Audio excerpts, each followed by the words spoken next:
ಸ್ನೇಹಿತರೆ, ತಮ್ಮೆಲ್ಲರಿಗೂ ಸ್ವಾಗತ.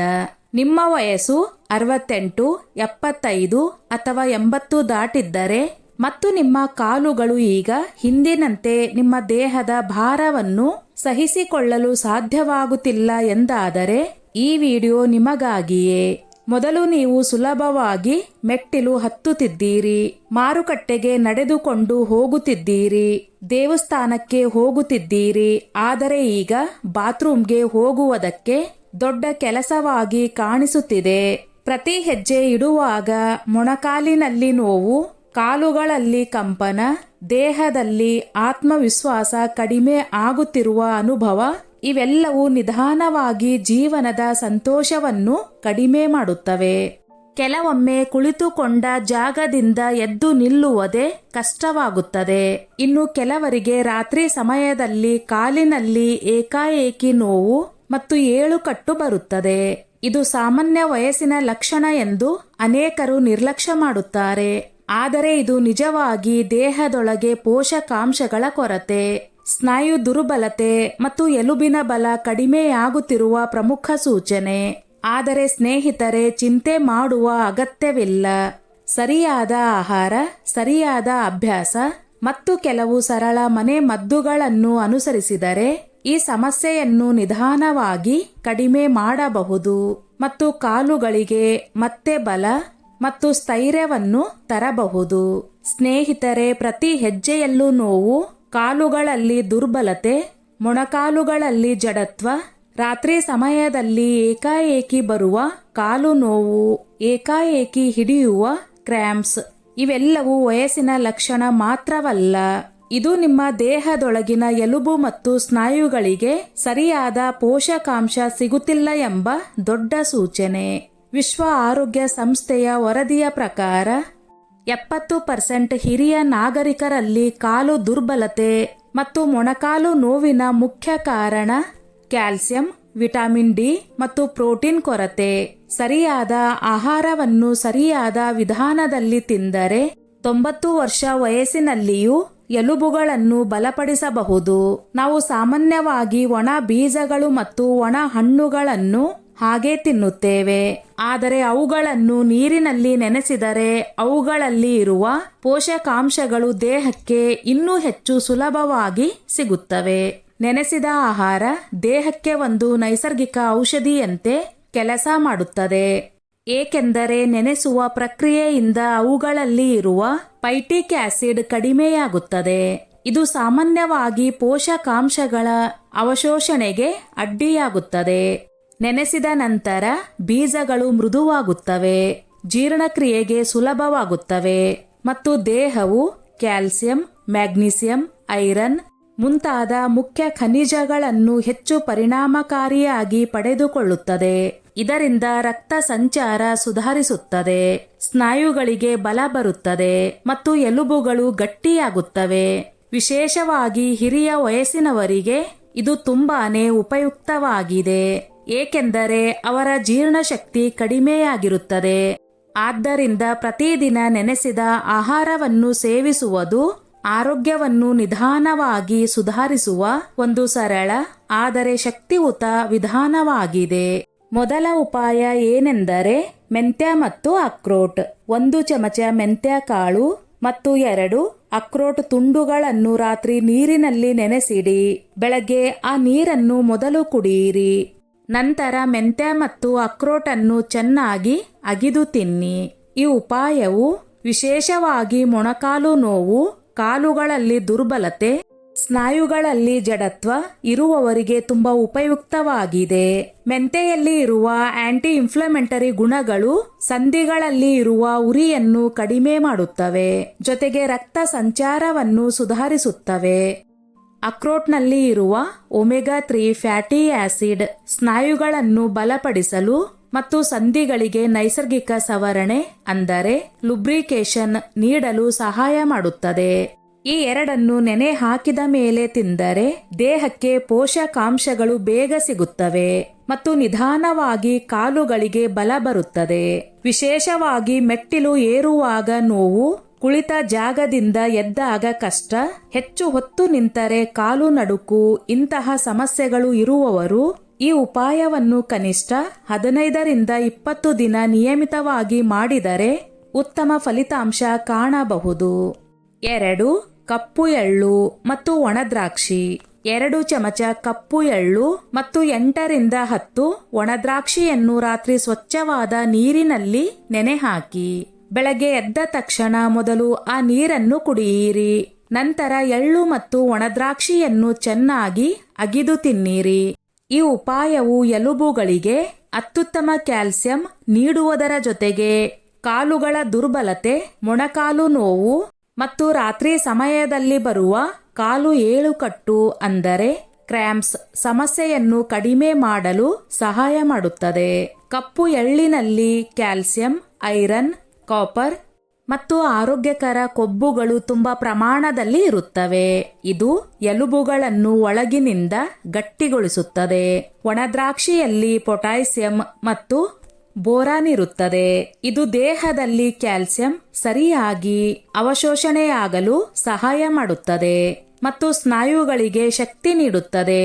ಈ ಎರಡನ್ನು ನೆನೆ ಹಾಕಿ ತಿಂದರೆ ಜೀರ್ಣಕ್ರಿಯೆ ಸುಲಭವಾಗುತ್ತದೆ ಮತ್ತು ಅದರ ಪೋಷಕಾಂಶಗಳು ದೇಹಕ್ಕೆ ಹೆಚ್ಚು ಪರಿಣಾಮಕಾರಿಯಾಗಿ ಸೇರುತ್ತವೆ. ಈ ಉಪಾಯವನ್ನು ನಿಯಮಿತವಾಗಿ 15ರಿಂದ 20 ದಿನ ಮಾಡಿದರೆ ಕಾಲುಗಳಲ್ಲಿ ಬಲ ಹೆಚ್ಚಾಗುವುದು, ಮೊಣಕಾಲಿನ ಜಡತ್ವ ಕಡಿಮೆಯಾಗುವುದು ಮತ್ತು ನಡೆಯುವಾಗ ಆತ್ಮವಿಶ್ವಾಸ ಹೆಚ್ಚಾಗುವುದು ನೀವು ಗಮನಿಸಬಹುದು. 3. ಅಗಸೆ ಬೀಜಗಳು ಮತ್ತು ಖಜೂರ. 1 ಚಮಚ ಅಗಸೆ ಬೀಜ ಮತ್ತು 2 ಖಜೂರವನ್ನು ರಾತ್ರಿ ನೀರಿನಲ್ಲಿ ನೆನೆ ಹಾಕಿ. ಬೆಳಗ್ಗೆ ಎದ್ದ ನಂತರ ಮೊದಲು ಆ ನೀರನ್ನು ಕುಡಿಯಿರಿ. ನಂತರ ಅಗಸೆ ಬೀಜ ಮತ್ತು ಖಜೂರವನ್ನು ಚೆನ್ನಾಗಿ ಅಗಿದು ತಿನ್ನಿರಿ. ಈ ಉಪಾಯವು ವಿಶೇಷವಾಗಿ ಸಂಧಿಗಳಲ್ಲಿ ಉಂಟಾಗುವ ಒಣತನ, ಜಡತ್ವ ಮತ್ತು ನೋವನ್ನು ಕಡಿಮೆ ಮಾಡಲು ಸಹಾಯ ಮಾಡುತ್ತದೆ. ಅಗಸೆ ಬೀಜಗಳಲ್ಲಿ ಒಮೆಗಾ 3 ಫ್ಯಾಟಿ ಆಸಿಡ್ ಮತ್ತು ಲಿಗ್ನಾನ್ಸ್ ಎಂಬ ಪ್ರಮುಖ ಪೋಷಕಾಂಶಗಳು ಇರುತ್ತವೆ.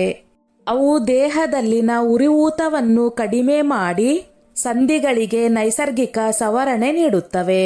ಖಜೂರದಲ್ಲಿ ಮ್ಯಾಗ್ನೀಸಿಯಂ, ಪೊಟ್ಯಾಸಿಯಂ ಮತ್ತು ವಿಟಮಿನ್ B6 ಇರುತ್ತದೆ. ಇದು ಸ್ನಾಯುಗಳು ಮತ್ತು ನರಗಳಿಗೆ ಶಕ್ತಿ ನೀಡುತ್ತದೆ ಹಾಗೂ ಕಾಲುಗಳಲ್ಲಿ ಬರುವ ಏಕಾಏಕಿ ಹಿಡಿಯುವ ನೋವು ಮತ್ತು ಕ್ರ್ಯಾಂಪ್ಸ್ ಸಮಸ್ಯೆಯನ್ನು ಕಡಿಮೆ ಮಾಡುತ್ತದೆ.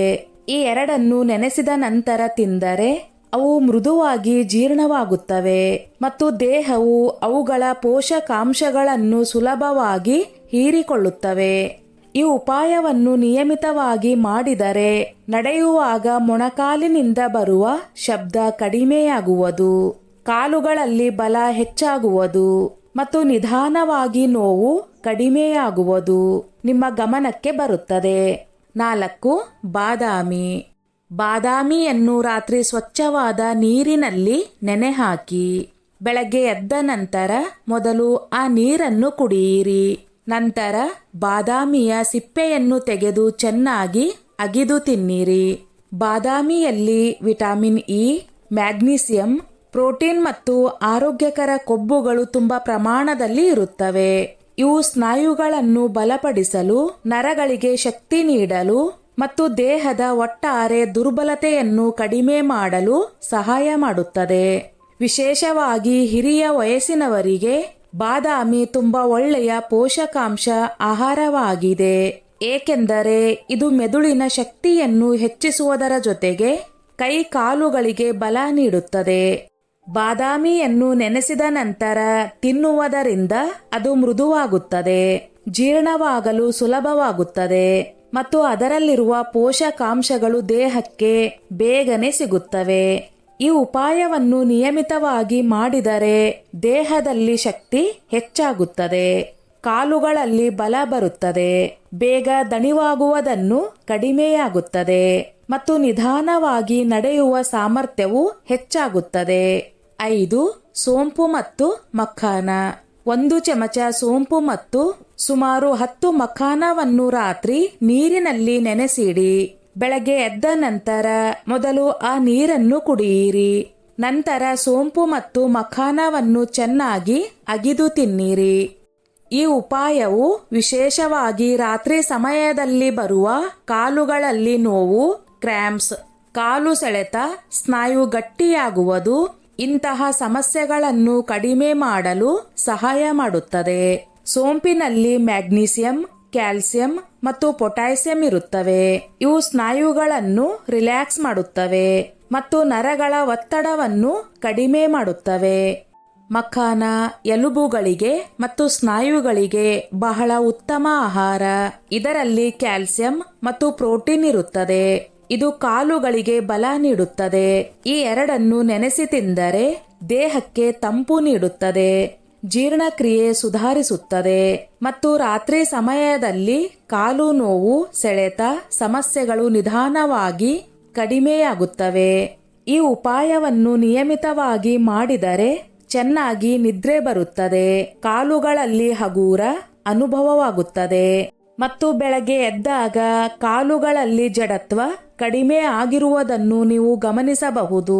ಸ್ನೇಹಿತರೆ, ಇದರ ಜೊತೆಗೆ 3 ಅಭ್ಯಾಸಗಳು ತುಂಬಾ ಮುಖ್ಯ. ಬೆಳಗ್ಗೆ ಎದ್ದ ತಕ್ಷಣ 1 ಗ್ಲಾಸ್ ಬೆಚ್ಚಗಿನ ನೀರಿಗೆ ಸ್ವಲ್ಪ ನಿಂಬೆ ರಸ ಹಾಕಿ ಕುಡಿಯುವ ಅಭ್ಯಾಸ ಮಾಡಿಕೊಳ್ಳಿ.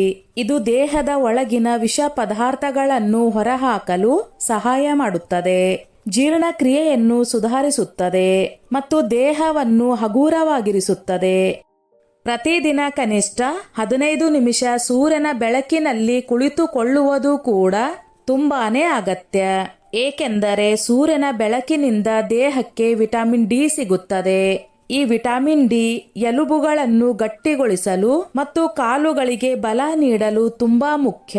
ರಾತ್ರಿ ಮಲಗುವ ಮೊದಲು ಸ್ವಲ್ಪ ಸಾಸಿವೆ ಎಣ್ಣೆಯನ್ನು ಬೆಚ್ಚಗೆ ಮಾಡಿ ಕಾಲುಗಳಿಗೆ, ಮೊಣಕಾಲುಗಳಿಗೆ ಮತ್ತು ಪಾದಗಳಿಗೆ ನಿಧಾನವಾಗಿ ಮಸಾಜ್ ಮಾಡಿದರೆ ರಕ್ತ ಸಂಚಾರ ಚೆನ್ನಾಗಿ ಆಗುತ್ತದೆ, ಸ್ನಾಯುಗಳು ರಿಲ್ಯಾಕ್ಸ್ ಆಗುತ್ತವೆ ಮತ್ತು ರಾತ್ರಿ ಸಮಯದಲ್ಲಿ ಬರುವ ಕಾಲು ನೋವು, ಸೆಳೆತ ಸಮಸ್ಯೆಗಳು ಕಡಿಮೆಯಾಗುತ್ತವೆ. ಈ 3 ಸರಳ ಅಭ್ಯಾಸಗಳನ್ನು ಪ್ರತಿದಿನ ಮಾಡಿದರೆ ಕಾಲುಗಳಲ್ಲಿ ಬಲ ಹೆಚ್ಚಾಗುತ್ತದೆ, ನಡೆಯುವ ಶಕ್ತಿ ನಿಧಾನವಾಗಿ ಸುಧಾರಿಸುತ್ತದೆ ಮತ್ತು ದೇಹ ಒಟ್ಟಾರೆ ಆರೋಗ್ಯಕರವಾಗಿರುತ್ತದೆ. ಸ್ನೇಹಿತರೆ, ಈ 5 ಉಪಾಯಗಳಲ್ಲಿ ಯಾವುದಾದರೂ ಒಂದನ್ನು ಪ್ರಾರಂಭಿಸಿ ಮತ್ತು ಈ 3 ಅಭ್ಯಾಸಗಳನ್ನು ನಿಯಮಿತವಾಗಿ ಅನುಸರಿಸಿ. ಕೇವಲ 15 ದಿನಗಳ ಒಳಗೆ ನಿಮ್ಮ ಕಾಲುಗಳಲ್ಲಿ ಸ್ಪಷ್ಟವಾದ ಬದಲಾವಣೆ ಕಂಡುಬರಲು ಶುರುವಾಗುತ್ತದೆ. ನಿಧಾನವಾಗಿ ನೋವು ಕಡಿಮೆಯಾಗುತ್ತದೆ, ಕಾಲುಗಳಲ್ಲಿ ಬಲ ಹೆಚ್ಚಾಗುವುದು, ನಡೆಯುವಾಗ ಇರುವ ಭಯ ಮತ್ತು ಅಸ್ಥಿರತೆ ಕಡಿಮೆಯಾಗುವುದು ನೀವು ಗಮನಿಸುತ್ತೀರಿ. ಮೊಣಕಾಲಿನ ಜಡತ್ವ ಕಡಿಮೆಯಾಗುತ್ತದೆ, ಮೆಟ್ಟಿಲು ಹತ್ತುವುದು ಸುಲಭವಾಗುತ್ತದೆ ಮತ್ತು ದಿನನಿತ್ಯದ ಕೆಲಸಗಳನ್ನು ನೀವು ಸ್ವತಃ ಆತ್ಮವಿಶ್ವಾಸದಿಂದ ಮಾಡಬಹುದು. ಅತ್ಯಂತ ಮುಖ್ಯವಾಗಿ ನಿಮ್ಮ ಮನಸ್ಸಿನಲ್ಲಿ ಮತ್ತೆ ಧೈರ್ಯ ಮತ್ತು ಸಂತೋಷ ಹೆಚ್ಚಾಗುತ್ತದೆ. ಈ ಸರಳ ಉಪಾಯಗಳು ದೊಡ್ಡ ಔಷಧಿಯಂತೆ ಕೆಲಸ ಮಾಡುತ್ತವೆ. ಆದ್ದರಿಂದ ಸಹನೆಯಿಂದ ಮತ್ತು ನಿಯಮಿತವಾಗಿ ಅವುಗಳನ್ನು ಅನುಸರಿಸಿ.